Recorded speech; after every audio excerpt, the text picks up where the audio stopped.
E aí, tudo bem? Você está no Tecnorama, a teoria dos heróis. E hoje a gente vai falar sobre ele, o bastardo de Winterfell, Jon Snow. Não, mas já. Bom, esse vídeo promete, então vamos lá. Não tem Game of Thrones por aqui, exceto por um ator, Kit Harington. Mas vai rolar outro filme super famoso nas ligações, porque hoje a gente vai falar desse cara. Dane Whitman, o Cavaleiro Negro que estará no filme dos Eternos com um papel super importante. Então continua nesse vídeo aqui que possui este selo. É o selo de qualidade raiz Tecnorama, um conteúdo exclusivo e original que só existe por aqui. Se é novo, seja bem-vindo. Nessa tribo aqui só tem fã do MCU e se você notar pelos comentários aqui a gente debate de verdade. Se inscreva, ative as notificações e compartilhe o vídeo, porque só assim o Tecnorama pode cada dia mais trazer este tipo de conteúdo para você. Você já fez tudo isso? Então beleza, você é um fãzaço do Tecnorama. E se segura aí porque este vídeo está animal. Então, bora!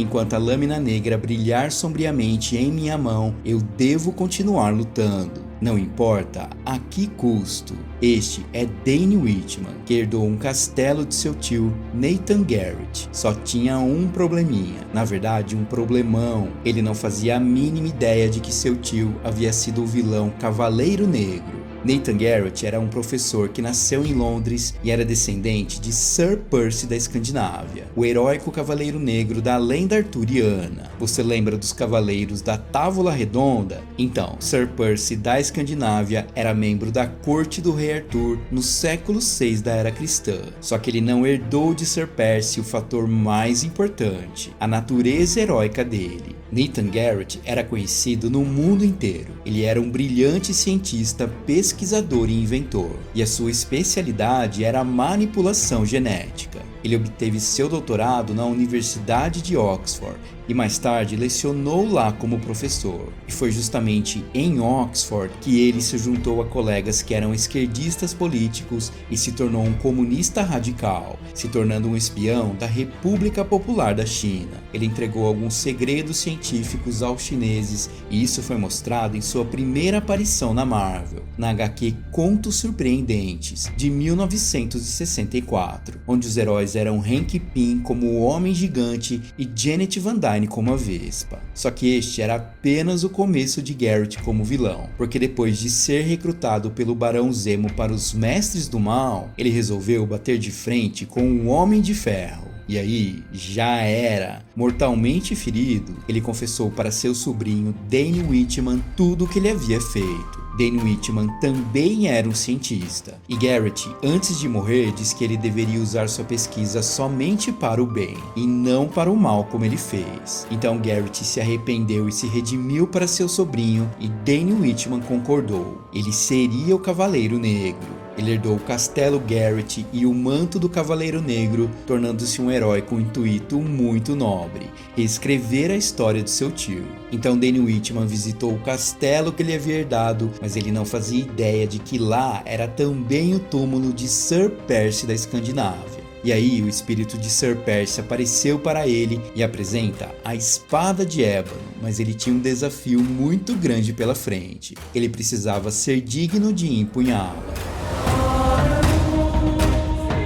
A famosa Espada de Ébano havia sido forjada por Merlin a partir do meteorito Starstone, e esta é uma das armas mais poderosas já forjadas na Terra. A Espada de Ébano era encantada para cortar qualquer objeto, além de impedir a morte de seu portador e desviar de qualquer magia. E Dane passou no teste, derrotando o Guardião da Espada e se tornando digno de empunhá-la. E a história de Dane, claro, segue por inúmeras HQs da Marvel. Depois de certo tempo, ele se tornou um Vingador, talvez até um dos mais injustiçados da equipe, porque infelizmente ele foi deixado para trás pela editora. E depois desse resumo básico, você tá se perguntando, afinal, como ele se encaixa no filme dos Eternos? Qual ligação o Cavaleiro Negro e os Eternos já tiveram nas HQs? tem uma personagem que ele conhece muito bem, e ela se chama Cersei, que entrou para os Vingadores após os eventos dessa HQ, a de número 246 lá de 1984. Aliás, é nessa HQ também que ela conhece seu primo, entre aspas, Star Fox, um dos Eternos que viviam em Titã. E a cara de Ikaris depois que ele descobriu isso é impagável, mas deixa pra lá. A primeira conexão entre Cersei e o Cavaleiro Negro aconteceu em Vingadores 350, e Dany ficou meio sem entender o que rolou nesse primeiro beijo, mas a trama que envolve os dois como Vingadores acontece em dezenas de HQs, então vamos resumir tudo por aqui. O tempo foi passando e Cersei foi se tornando cada vez mais agressiva dentro dos Vingadores, e uma mostra disso aconteceu em Vingadores 359 de 1992, onde ela simplesmente destrói Anscar. Você não conhece Anscar? Tudo bem, não tem problema, ele é um personagem terciário, não é nem secundário. Além de tudo, nesse episódio ele também havia matado Astra, então assim, Cersei também tinha suas razões, mas o que chamou a atenção de todos e o que impressionou foi o modo violento de sua atitude. Para esquecer tudo isso, ela foi para Wakanda tomar aquele banho de cachoeira, sentir o sol aquecer o seu corpo e pensar apenas em bons momentos quando adivinha quem chega. Dane Whitman. E ele diz: isso não é um sonho, Cersei. Anscar não era um santo, mas por Deus, ele estava totalmente desarmado. E ela diz: eu sei, alguma coisa tá acontecendo comigo. E Dane, sensibilizado, diz que ele ainda é seu amigo. Amigo mesmo? Guarda esse fato aqui para daqui a pouco que você vai entender. Ela completa dizendo que quando matou Anscar, ela sentiu uma sensação passando por seu corpo como se fosse uma necessidade dela fazer aquilo. E aí ela pede ajuda para Dane. Eu acho que estou ficando louca. Em seguida, eles voltam para a mansão Vingadores com o Quinjet, mas Cersei dá uma dessas daqui. Ela mete a louca novamente, começa a gritar e atrapalhar o plano de voo, e o Quinjet literalmente explode parte da mansão. E ela grita: o que tá acontecendo comigo? Ela estava totalmente tomada pela ira e pela loucura. Ao mesmo tempo que ela soltava raios pelos olhos, ela se questionava: o que tá acontecendo comigo? E sobrou para todo mundo, incluindo Cristales, que tinha uma fé com o Cavaleiro Negro também. Depois de muita pancadaria e de Cersei dizer que quebraria cada um, molécula por molécula, chega um cara para acabar com tudo isso.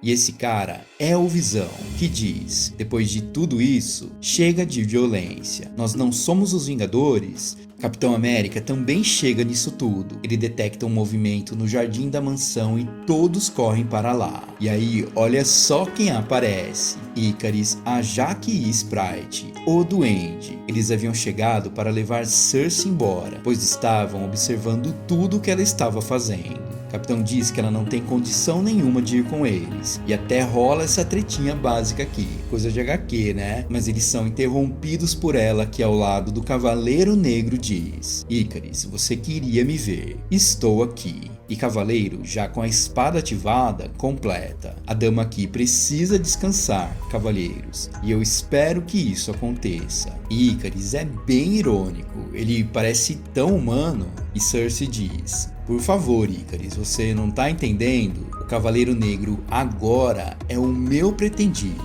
Gen Josen. Ikaris finalmente entende a parada, mas você que tá aí do outro lado agora certamente tá se perguntando: o que é Gen Josen? E o Duende explica pra gente: sinta-se honrado, Vingador. Eternos raramente selecionam humanos para o Gen Josen, mas sempre achei que Cersei era um pouco rebelde mesmo. E aí, Cavaleiro Negro por dentro deve estar pirando, né? Afinal, qual é o lance desse negócio que eu me meti? E Duende em seguida dá a real pra ele. Gen Josen é uma versão íntima da Unimente, um tipo de ligação que cria uma união mental entre duas pessoas e as torna almas gêmeas por toda a eternidade. Você deveria ficar lisonjeado. E Cavaleiro meio naquela diz: eu estou, realmente. Será mesmo? Cê é louco, né? Mas mesmo assim, Ikaris quer que Cersei vá com eles, mas ela mesma o impede. Eu sou uma Vingadora agora, então saia daqui. Ele diz: beleza, tudo bem.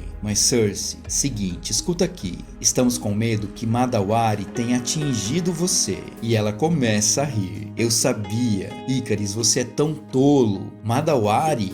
Cersei, não adianta ser lisa aqui não. Porque Hércules piscou nessa hora e perguntou: Cersei, que coisa é essa de Madawari, mano? Você tá louca? Que trem é esse? E ela: é uma lenda urbana dos Eternos, é uma ficção, meu, nada demais, relaxa. Você não é o Hércules? Então, você tá com medinho? Só que aí o capitão tava pior que o Hércules e ele manda essa: Ikaris, você veio de muito longe por causa desse Madawari. Então, qual é o lance? Pois é, Madawari eu acho que não é uma coisa boa não. E agora você presta atenção nessa pérola que o Ajak conta pra gente, porque isso aqui não está em nenhuma HQ solo dos Eternos.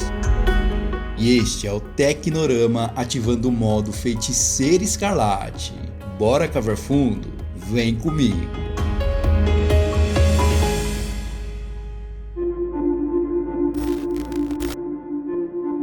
Ajak dá a real pra gente. Se Cersei não tem vergonha, então vejam, mortais, e aprendam hoje a maldição secreta dos Eternos. O Madawari é uma doença também conhecida como a Praga dos Eternos, a loucura eterna. Uma vez que um Eterno é reivindicado pela doença, não há como curá-la. E de acordo com as antigas leis da Sociedade dos Eternos, é extremamente necessário que a loucura seja impedida de se espalhar para outros Eternos. Ou seja, é uma loucura contagiosa. E para garantir que a própria doença não seja contraída por outros Eternos, aquele que é infectado por esta doença deve ser eliminado por meio de desincorporação molecular, também conhecido como o rito de limpeza. E isso causa a morte desse Eterno nas câmaras de reativação. Só pensa, viver por séculos, milênios, milhões de anos, mas ter a mesma consciência, carregar o mesmo histórico de emoções, situações. Então sim,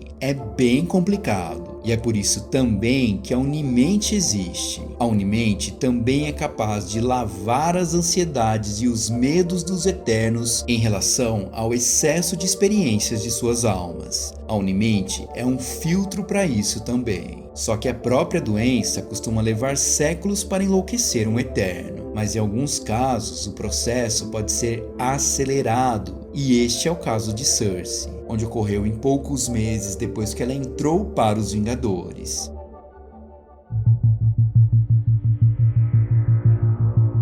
E depois dessa verdadeira aula, Ikaris diz que Cersei ignora tudo isso, mas ela persiste. Eles precisam de minha ajuda. O planeta inteiro vive em perigo, mas você não sabe disso, não é verdade? Você e os outros Eternos se escondem em Olímpia sonhando com dias que se foram e com glórias perdidas. Vocês têm medo do futuro. Tem alguma coisa estranha comigo, sim. Eu não sou tola, mas eu rejeito totalmente seus medos arcaicos. Você me ouviu? E então Ikaris dá a real para os Vingadores. Ele precisa levá-la para morrer, senão todos os Eternos serão infectados. A Jaque então tenta se aproximar dela, mas Hércules, o medo dele tinha passado e o recado estava dado. Ikaris fica furioso. Idiotas, vocês acham que queríamos isso também? Isso é responsabilidade de vocês. E aí, meus amigos, o Cavaleiro Negro manda essa daqui: Ikaris, isso não foi legal, porque nós somos os Vingadores e cuidamos uns dos outros. Mas para Ikaris a conversa já tinha acabado. Ele oficializa Cavaleiro Negro como Gen Josin e diz: pobres tolos. E Cersei, se liga, nós estamos te observando. E os olhos vermelhos de Cavaleiro Negro diz tudo. Ele completa: Ikaris mudou alguma coisa em mim. Ele está me usando. Eu era seu amigo, você não tinha o direito de fazer isso. E a partir de agora ele fica 100% conectado a Cersei. E ela diz: não era para ser desse jeito. O tempo passa e eles continuam conectados, só que da pior maneira possível. Como você pode ver, os olhos vermelhos estão ativos, bem característicos do Gen Josin. E as HQs seguiram por muito tempo, só que no fim das contas, Cersei se desconecta do Cavaleiro Negro e eles se separam literalmente. E é isso, eu espero que vocês tenham gostado do vídeo. Peraí, não acabou? Ah, eu tenho que falar do MCU, né? Nossa, eu tenho que conectar tudo agora. Caramba, tá, vamos lá. Como tudo isso pode rolar no MCU, você confere a partir de agora.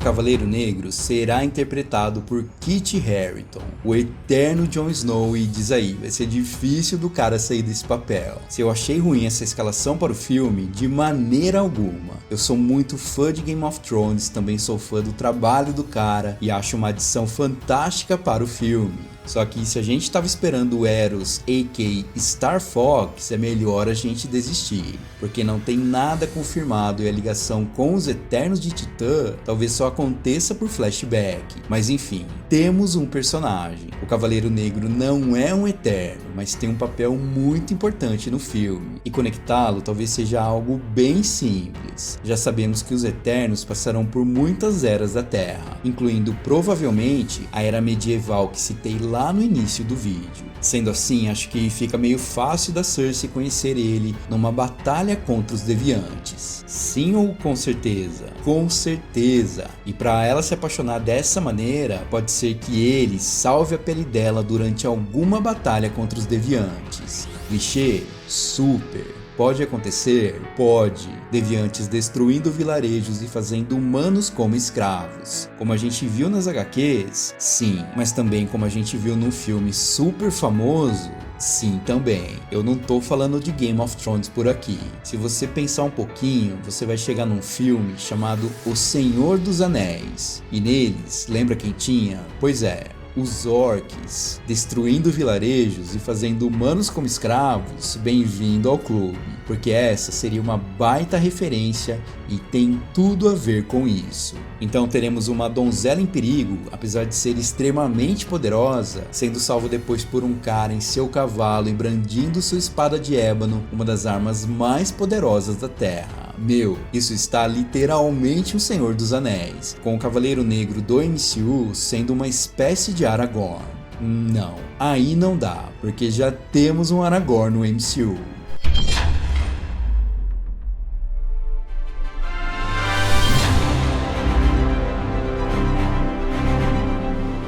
O cavalo alado montado pela Valkyria em Vingadores Ultimato é criação de Dane Whitman nas HQs. Ele havia usado as mesmas técnicas genéticas que Garrett, o seu tio, havia usado para transformar o seu cavalo, e foi assim que Whitman criou o Aragorn. E detalhe, o nome do cavalo é em homenagem ao Tolkien. Se a gente vai ver isso no filme, eu realmente tenho dúvida. Porque Aragorn ficou com Valkyria e apesar dela estar presente aqui no MCU agora, essa ligação fica bem complicada. Mas será que pode rolar? Bom, seria sensacional. E bom, com essa história toda de roteiro e homenagem a Senhor dos Anéis, será que eu tô viajando ou faz sentido pra você? Você quer mais uma viagem? Se a gente está na Idade Média e temos uma espada forjada por Merlin, o mago, bingo! Já temos o nosso próprio Gandalf no MCU também. Pô, fala sério, seria muito legal ver Merlin neste filme. Já pensou nisso? Seria animal. Mas resta uma dúvida que eu não sei se você se perguntou até agora. Como o Cavaleiro Negro fará parte dos Eternos se ele era da Era Medieval e a gente viu ele flertando com a Cersei pelas ruas como mostra essa foto? Afinal, ele não é um Eterno, então o que tá rolando? E aí o Tecnorama aposta numa coisa. Cersei pode oferecer a Whitman essa dádiva, a versão íntima da Unimente, e assim eles se tornam almas gêmeas por toda a eternidade, só que com uma diferença grande das HQs. O Cavaleiro Negro consegue um lugarzinho aqui ó, na Câmara de Ativação Eterna localizada em Olímpia, a cidade dos Eternos. É através dessa câmara que os Eternos revivem toda vez que morrem. Mas se Cersei vai presentear ele com isso, meu, aí é mais Senhor dos Anéis na história, não é? Porque Arwen faz um gesto parecido para Aragorn, dando para ele a estrela vespertina, símbolo de seu amor pelo herdeiro do trono dos homens. Então com essa viagem toda, bom, alguma coisinha ali pode rolar. Eu vejo o Genjozen como um fator decisivo para a vida do Cavaleiro Negro. Ele pode ficar igualzinho às HQs, com os olhos vermelhos, sinal que sua conexão com Cersei está ativada. Mas ainda tá faltando uma coisinha aqui. Quando a gente fala de Cersei e Cavaleiro Negro, a gente tá falando de um triângulo amoroso no MCU. Então, para essa história toda, tá faltando um personagem. E de alguma maneira, a treta pode ser grande. Quem é o cara que vai completar esse trio? Você já pensou? Tem uma aposta? Então, é este cara aqui. Peraí, cadê? Ah não, de novo? Caramba, eu tava super empolgado, tava indo tão bem. Ah caramba, assim não dá. Então tá, beleza, vamos respirar fundo. Não vai rolar neste vídeo, porque já tá gigantesco. Então... Seguinte, no próximo vídeo dos Eternos por aqui, vamos falar os pares românticos de Cersei no filme e principalmente sobre a treta dos Eternos. Se você acha que tá tudo bem com eles, equipe unida, todo mundo se abraçando, não chega nem perto. O Tecnorama tá prevendo uma treta muito grande, principalmente envolvendo um fator: preconceito. E o próximo vídeo é sobre isso. Mas calma, você vai entender. Se curtiu este vídeo sobre o Cavaleiro Negro e é novo por aqui, se inscreva, ative as notificações, porque todo vídeo é assim. Por aqui no Tecnorama, a gente conecta a fundo todos os pontos e traz para você um conteúdo único feito de fã para fã. Deixe aquele like para fortalecer e compartilhe para meio mundo, porque eu estou de volta. E este é o Tecnorama, a teoria dos heróis. Eu fico por aqui, um abraço, até mais.